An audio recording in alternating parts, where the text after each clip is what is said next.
चलिए आज हम समझते हैं कि 1/f बराबर 1/v प्लस 1/u को कैसे सिद्ध करते हैं। अवतल दर्पण में सिद्ध करना है कि 1/f बराबर 1/v प्लस 1/u। यहाँ हम एक चित्र बना लेंगे जिसमें m डैश एक अवतल दर्पण है, p दर्पण का मध्य बिंदु है जिसको मूल बिंदु कहते हैं, ध्रुव कहते हैं। ध्रुव से एक प्रधान अक्ष खींच लेंगे pa एक प्रधान अक्ष खींचा हुआ है। p प्रधान अक्ष पर एक वस्तु AB है, AB से किरण निकलती है, दर्पण के पास जाती है, दर्पण के n बिंदु पर जाती है, n से टकराने के बाद जो किरण है F से होकर वापस लौट जाती है। दूसरी किरण जाती है C से होकर जाती है और दर्पण से टकराने के बाद पुनः उसी लाइन पर लौटकर वापस चली आती है। दोनों किरणों का कटान बिंदु B डैश पर है, इसलिए इसका प्रतिबिंब बन जाएगा A dash B dash, A dash B dash. वस्तु हो गया AB और प्रतिबिंब हो गया A डैश B डैश। ये सारी बातों को इस उत्पत्ति में लिखा हुआ है।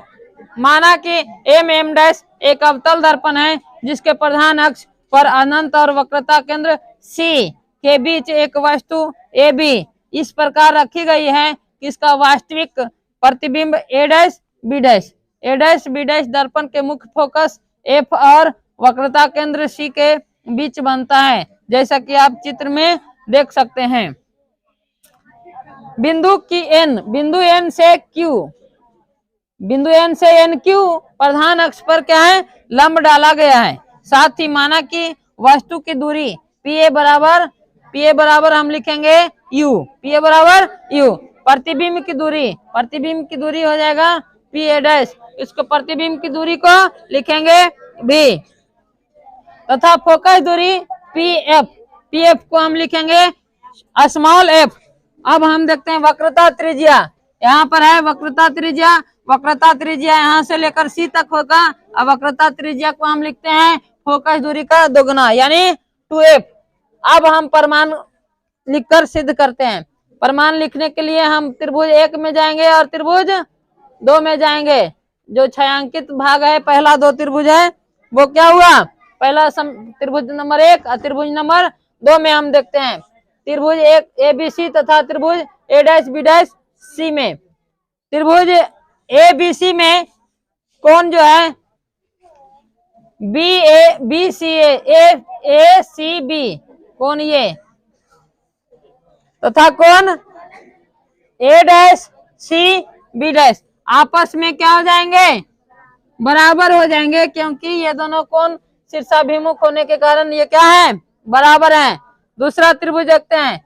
दूसरा त्रिभुज में दूसरा कोण देखते हैं, कोण BAC यानी ये 90 डिग्री वाला कोण और इस त्रिभुज में ये 90 डिग्री वाला कोण दोनों आपस में क्या है, बराबर, क्योंकि ये दोनों 90 डिग्री होने के कारण यानी समकोण होने के कारण ये दोनों कोण बराबर है। इसलिए शेष बचा हुआ कोण जो है एक B और एक C भी क्या हो जाएंगे, आपस में बराबर हो जाएंगे। और इसलिए दोनों त्रिभुज के तीनों कोण आपस में क्या है, बराबर, इसलिए दोनों त्रिभुज आपस में समरूप होंगे। अतः इनकी भुजाएं भी समानुपाती होगी। समानुपाती होने का मतलब है कि दोनों त्रिभुज के संगत भुजा को बट्टा करने पर बराबर होता है। तो यहाँ हम लिखें पहला त्रिभुज का लंब AB, तो दूसरा त्रिभुज का भी क्या लिखेंगे, लंब A डैश B डैश। अब पहला त्रिभुज का आधार ये C क्या है, पहला त्रिभुज का आधार क्या लिखेंगे AC, दूसरा त्रिभुज का आधार क्या होगा A डैश C। समीकरण हम इसको 1 मान लेते हैं। इसी प्रकार से त्रिभुज NQF समरूप A dash B dash F होगा, और जब समरूप होगा तो इसी प्रकार से क्या होगा, समानुपाती भी होगा। तो समानुपाती इसका हो जाएगा भुजा लंब NQ बटा इसका लंब A डैश B डैश और इसका आधार QF और इसका आधार A डैश F। समीकरण ये हो गया। अब देखो यहाँ NQ जो है NQ है AB के बराबर, इसलिए NQ की जगह पर हम क्या लिखेंगे AB। इसलिए एन क्यू हटा के लिख दिए ए बी, और नीचे है ए डैश बी डैश, ए डैश बी डैश लिख दिए, क्यू एफ के बदले क्यू एफ लिख दिए, ए डैश एफ के बदले ए डैश एफ लिख दिए। समीकरण हम इसको 2 मान लिए। अब हम पुनः माना कि बिंदु जो क्यू देख रहे हैं आप, बिंदु क्यू है जो पी के बहुत निकट है। माना कि बिंदु पी है जो क्यू है जो पी के बहुत निकट है, इसलिए क्यू एफ है जो पी एफ के बराबर हो जाएगा। अतः समीकरण हम दू से पाते हैं, दू में क्या करेंगे, क्यू एफ के बदले पी एफ हम लिख देंगे। तब पुनः माना कि समीकरण दू से क्या होगा, ए बी बटा ए डैश बी डैश, और क्यू एफ की जगह पर क्या लिख दिए, पी एफ, क्योंकि क्यू एफ पी एफ आपस में क्या है, बराबर है। तो क्यू एफ की जगह पर पी एफ लिख दिए, और नीचे जो है ए डैश एफ ही रहा। समीकरण इसको हम 3 मान लिए। अब समीकरण 1 यहाँ है और 3 यहाँ है। 1 और 3 में हम देखते हैं क्या है, 1 और 3 में ये जो गोल घेरा है और ये गोल घेरा है आपस में समान है।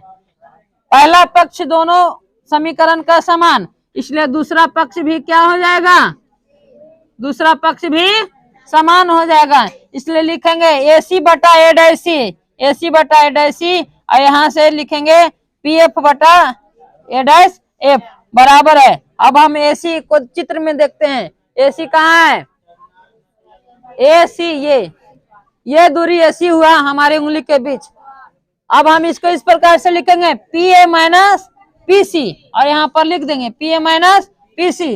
अब नीचे है ए डैश सी यहाँ है, इसलिए हम इसको लिखेंगे P C minus P A dash, P C minus P A dash. अब दूसरा पक्ष में देखते हैं पी एफ कहाँ है, तो पी एफ ये है, पी एफ इसको वैसे ही लिख देंगे जैसा है, तो पी एफ के बदले पी एफ, और उसके बाद नीचे है ए डैश एफ यहाँ है, ए डैश एफ को हम लिखेंगे P A dash minus P F, P A dash minus P F, इसको हम लिखेंगे समीकरण 4। देखो अब यहाँ से देखते हैं और इसको आगे बढ़ाते हैं स्टेप को। पी ए, यहाँ पर देख सकते हैं पी ए को क्या लिखा गया है, यू, तो चिन्ह परिपाटी में माइनस यू हो जाएगा। अब यहाँ क्या है पीसी को क्या लिखा हुआ है, पीसी यहाँ 2f के बराबर लिखा हुआ है, इसलिए पीसी को लिखेंगे माइनस, यहाँ माइनस का चिन्ह है, यहाँ पर देंगे माइनस, और यहाँ पर लिखेंगे माइनस 2f, क्योंकि चिन्ह परिपाटी में माइनस आ जाएगा। और यहाँ पर पीसी है, पीसी के बदले क्या लिखा हुआ है, पीसी के बदले पुनः लिखा हुआ है 2f, इसलिए चिन्ह परिपाटी के साथ माइनस आएगा।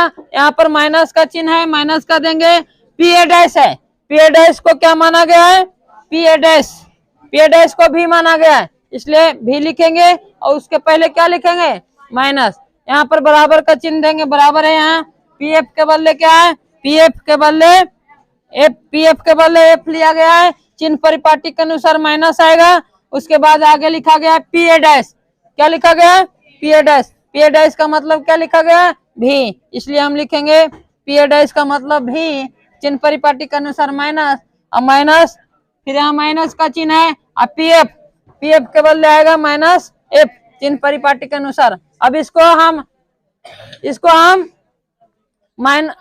और सरल करते हैं और देखते हैं, माइनस यू के बदले minus you, minus minus plus 2f, यहाँ बड़ा नीचे आते हैं यू एफ 2f, यहाँ पर 2f से 2f हो गया, और यहाँ पर माइनस ही होगा, यहाँ पर माइनस होगा, माइनस 2f और माइनस माइनस प्लस भी, यहाँ बराबर का चिन्ह देंगे, यहाँ पर लिखेंगे f, यहाँ माइनस भी, यहाँ माइनस माइनस प्लस f। अब इसको हम तिरछा तिरछी क्या कर देंगे, गुना कर देंगे, क्रॉस मल्टीप्लीकेशन कर देंगे।